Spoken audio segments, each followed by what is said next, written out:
Hi, I'm Dave Connor with Pinellas County. If your home was damaged during the recent hurricanes, I have important information about making repairs.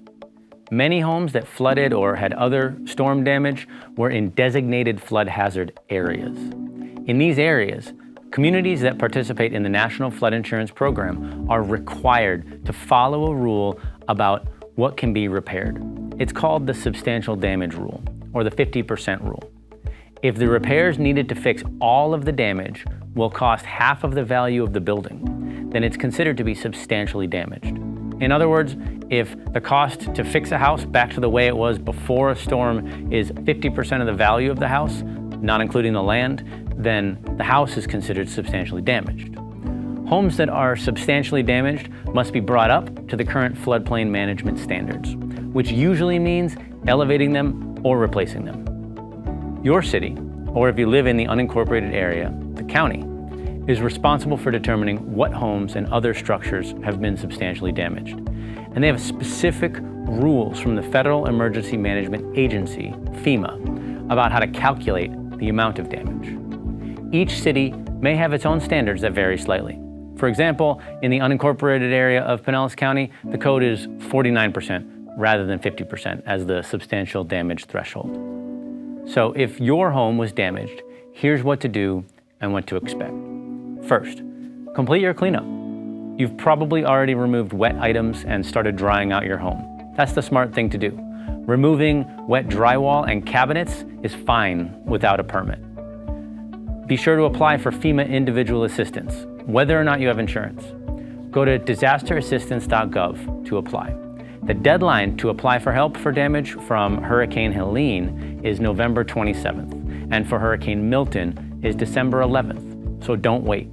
If you had damage from both storms, submit an application for each storm. You can also apply for disaster assistance loans from the U.S. Small Business Administration, even if you don't own a business. You can learn more at sba.gov. If you have homeowners or flood insurance, make sure you start your claim by contacting your insurance agent. Talk to them to understand what your policy covers. After that, contact your local government to find out if a substantial damage assessment is needed or has been completed.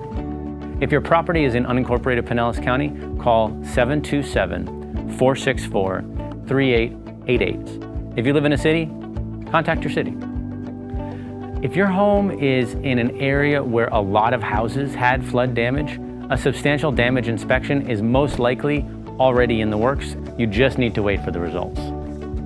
This may take some time, but it's the crucial next step. To help speed up the process, the state has sent in 80 extra inspectors. So, to recap, clean up, apply for FEMA assistance, and if you want to make repairs, apply for a permit. Just know that a substantial damage determination may have to be completed before a permit can be issued. Contact your local government building official if you have questions.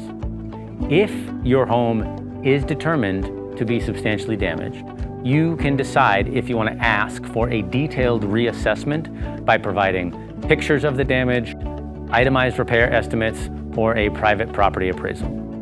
If you were initially determined to have substantial damage, the letter you receive will explain your options. Look, I know this is overwhelming, but FEMA requires participating cities and counties to follow these rules. If we don't, we could lose the protection of flood insurance and other benefits from the National Flood Insurance Program. That would mean in places where private flood insurance is not available, no one in a flood zone could get a federally backed mortgage. We would also lose access to assistance programs that help our residents recover. The National Flood Insurance Program is funded by the U.S. government. The reason for these rules is to reduce the number of repetitive flood losses covered by tax dollars and to make communities more resilient over time. And FEMA takes a close look at how cities and the county handle this process. So there's no way around it for communities that are part of the program. It's just a hard reality that we're dealing with after these devastating storms. There are additional federal programs that can help residents whose homes were substantially damaged.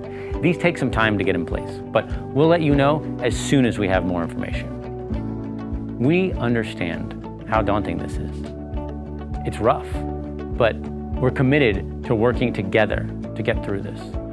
For more information, visit pinellas.gov www.pinellascounty.gov/SDSI or your city's website.